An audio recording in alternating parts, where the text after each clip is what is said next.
नमस्कार शेतकरी मित्रांनो, स्वागत आहे पुन्हा एकदा एका नवीन व्हिडिओमध्ये.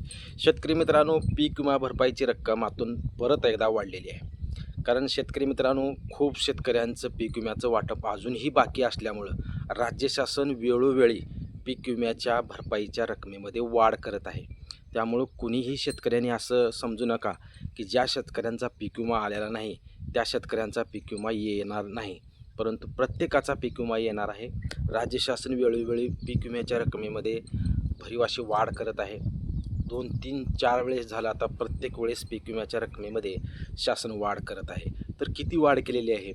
तर अगोदर 3220 कोटी रुपयेचा पीक विमा शासनाने जाहीर केलेला होता, परंतु त्यामध्ये परत 3720 कोटी रुपयाची वाढ राज्य शासनाने केलेली होती आणि आता परत 3777 कोटी रुपयाची वाढ राज्य शासनाने केलेली आहे. त्यामुळे वेळोवेळी राज्य शासन पीक विम्याच्या रकमेमध्ये वाढ करून प्रत्येक शेतकऱ्यांना लाभ देण्याचा प्रयत्न करत आहे. त्यामुळे राज्य शासन येणारा खरीप हंगामाचा नवीन पीक विमा यायच्या अगोदर सर्व शेतकऱ्यांना पीक विम्याचं वितरण पूर्ण करणार आहे, जेणेकरून पुढील जो नवीन पीक विमा आहे त्यासाठी नवीन प्रणाली अवलंबता येईल. आज आपण मित्रांनो आजच्या व्हिडिओमध्ये ही संपूर्ण माहिती घेणार आहोत की आपल्या संपूर्ण जेवढ्या जिल्ह्यामध्ये पीक विमा मंजूर झाला होता व त्या पीक विम्याचं वितरण आजपर्यंत किती झालं आहे आणि किती राहिलं आहे याची संपूर्ण माहिती आपण या व्हिडिओमध्ये घेणार आहोत. शेतकरी मित्रांनो, चॅनलवर जर तुम्ही नवीन असाल तर चॅनलला लाईक करा, सबस्क्राईब करा व जास्तीत जास्त शेतकऱ्यापर्यंत हा व्हिडिओ शेअर करा. शेतकरी मित्रांनो, राज्य शासनानं आत्तापर्यंत 3777 कोटी रुपये पीक विम्याचे मंजूर केलेत आणि त्यामध्ये आत्तापर्यंत 3279 कोटी रुपयेचं वाटप पूर्ण झाले. तर अजूनही 498 कोटी रुपयेचं पीक विम्याचं वाटप होणं बाकी आहे आणि यामध्ये अजूनही वाढ होऊ शकते. जे पीक विमा न मिळालेले शेतकरी आहेत किंवा काढणी पश्चात नुकसान असो, यील्ड बेसचा पीक विमा असो, या सर्व गोष्टीचा पीक विमा मिळणार आहे शेतकऱ्यांना. फक्त टप्प्याटप्प्याने मिळणार आहे आणि त्याची निधी वेळोवेळी राज्य शासन टाकत आहे आणि ती निधी येताच प्रत्येक शेतकऱ्यांचे पैसे मिळून जाणार आहेत. शेतकरी मित्रांनो, आज आपण आता संपूर्ण जिल्ह्याचाच आढावा घेणार आहोत की प्रत्येक कोणत्या जिल्ह्यामध्ये पीक विम्याचं वाटप झालं आहे किती आणि रक्कम मंजूर झाली किती व पीक विम्याचं वाटप झालं किती व उर्वरित अजून वाटप राहिले किती याची माहिती आपण आता या व्हिडिओमध्ये घेणार आहोत. शेतकरी मित्रांनो, पहिला जिल्हा आहे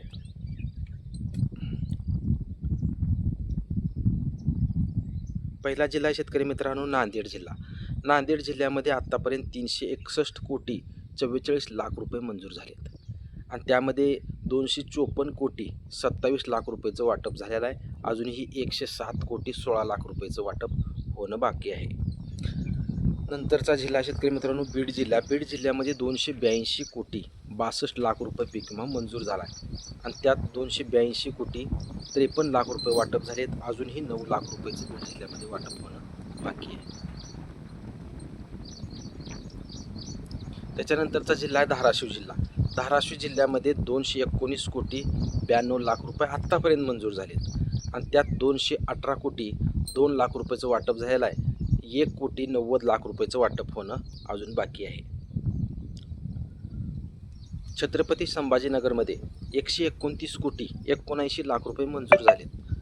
129 कोटी 26 लाख रुपये वाटप झालेत.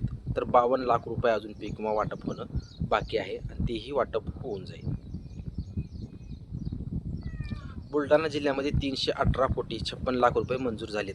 त्यात 316 कोटी 14 लाख रुपयेचं वाटप झालेलं आहे. तर 2 कोटी 42 लाख रुपयेचं वाटप पुढील काही दिवसामध्ये होऊन जाईल. वाशिम जिल्ह्यामध्ये 88 कोटी 45 लाख रुपयेचा पीक विमा मंजूर झालेला आहे. 88 कोटी 45 लाख रुपये पूर्ण वाटप वाशिम जिल्ह्यामध्ये झालेलं आहे. अमरावती जिल्ह्यामध्ये 61 कोटी 78 लाख रुपये आत्तापर्यंत मंजूर झालेले आहेत. तर 50 कोटी 46 लाख रुपयेचं वाटप झालेलं आहे. तर 11 कोटी 31 लाख रुपयेचं वाटप अजून व्हायचं बाकी आहे. नागपूर जिल्ह्यामध्ये 66 कोटी 59 लाख रुपयेचा पीक विमा मंजूर झालेला आहे. तर 63 कोटी 73 लाख रुपयेचं वाटप शेतकऱ्यांना झालेलं आहे. तर 2 कोटी 85 लाख रुपयेचं वाटप पुढील काही दिवसामध्ये होऊन जाईल. गोंदिया जिल्ह्यामध्ये आतापर्यंत 34 लाख रुपयेचा पीक विमा मंजूर झालेला आहे आणि तो 34 लाख रुपयेमधून 34 लाख रुपये वाटप खात्यात जमा 34 लाख रुपये झालेले आहेत. त्यामुळं जे काही अजून शिल्लक शेतकरी आहेत गोंदिया जिल्ह्यातील त्यांच्याच निधी वाढताच तिथेही पैसे मिळून जातील. नाशिक जिल्ह्यामध्ये 115 कोटी पीक विमा मंजूर झालेला आहे. खात्यामध्ये 179 कोटी रुपये शेतकऱ्यांच्या गेलेले आहेत.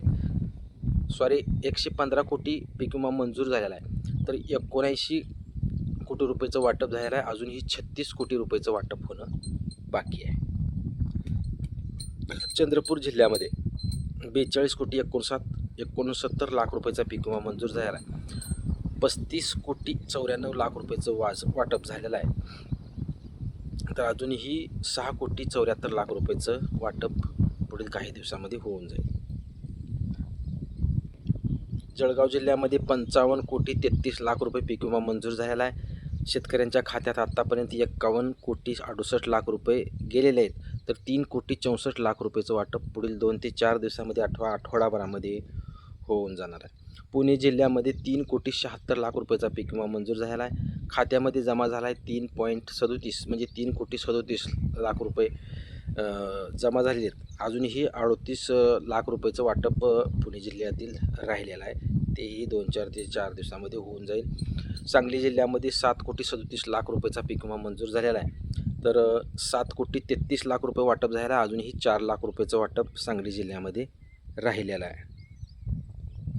सोलापूर जिल्ह्यामध्ये 257 कोटी 40 लाख रुपये मंजूर झालेले आहेत.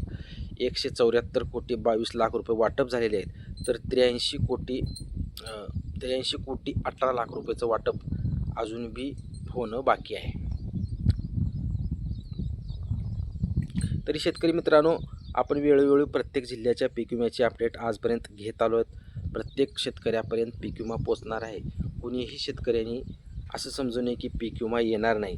तर राहिलेल्या सर्व शेतकऱ्यांचा पीक विमा शेतकरी मित्रांनो येणार आहे. आणि परभणी जिल्ह्याचे एक अपडेट आहे शेतकरी मित्रांनो. परभणी जिल्ह्यामध्ये 429 कोटी 85 लाख रुपयेचा पीक विमा मंजूर झालेला आहे. परभणी जिल्ह्यामध्ये तिथे 403 कोटी रुपयेचंच वाटप झालेलं आहे आणि 26 कोटी रुपयेचं वाटप अजून होणं बाकी आहे. त्यामुळे ज्या शेतकऱ्यांचा अजूनही पीक विमा वाटप राहिलेला आहे त्या सर्व शेतकऱ्यांचा पीक विमा लवकरात लवकर येणार आहे. काळजी करू नका, कारण खूप शेतकरी वाट पाहून दमलेले आहेत आणि प्रत्येक शेतकऱ्यांच्या पीक विम्याची वाट प्रत्येक शेतकरी पाहत आहे. कारण खूप दिवस झाले शेतकऱ्यांच्या पेरणीचा मोसम आहे, परंतु अजूनही शेतकऱ्यांना पीक विमा मिळालेला नाही. परंतु राज्य शासन वेळोवेळी निधीची पूर्तता जशी करेल तशी प्रत्येकाचे पैसे खात्यावर वर्ग होतील असं कृषी विभागाकडून माहिती मिळालेली आहे. त्यामुळे शेतकऱ्यांना पेरणीचा मोसम आहे, प्रत्येकाला पैशाची गरज आहे. परंतु काही जिल्ह्यामध्ये शेतकऱ्यांचं वाटप पूर्णत्वासकडे जायला असतं, काही जिल्ह्यामध्ये भरपूर असं वाटप राहिलं आहे. खूप जे प्रतीक्षित शेतकरी आहेत त्यांचा पीक विमा मिळून जाणार आहे, कारण राज्य शासन वेळोवेळी यामध्ये वाढ करून प्रत्येक शेतकऱ्यापर्यंत पेरणीच्या अगोदर पैसे मिळून जाणार आहेत. शेतकरी मित्रांनो, पीक विम्याच्या संपूर्ण अपडेट आपल्या चॅनल मिळत जातील. अजून पुढचे अपडेट येतात चॅनल व्हिडिओ टाकला जाईल. शेतकरी मित्रांनो, या चॅनलवर जर तुम्ही नवीन असाल तर चॅनलला लाईक करा, सबस्क्राईब करा व जास्तीत जास्त शेतकऱ्यांपर्यंत हा व्हिडिओ शेअर करा.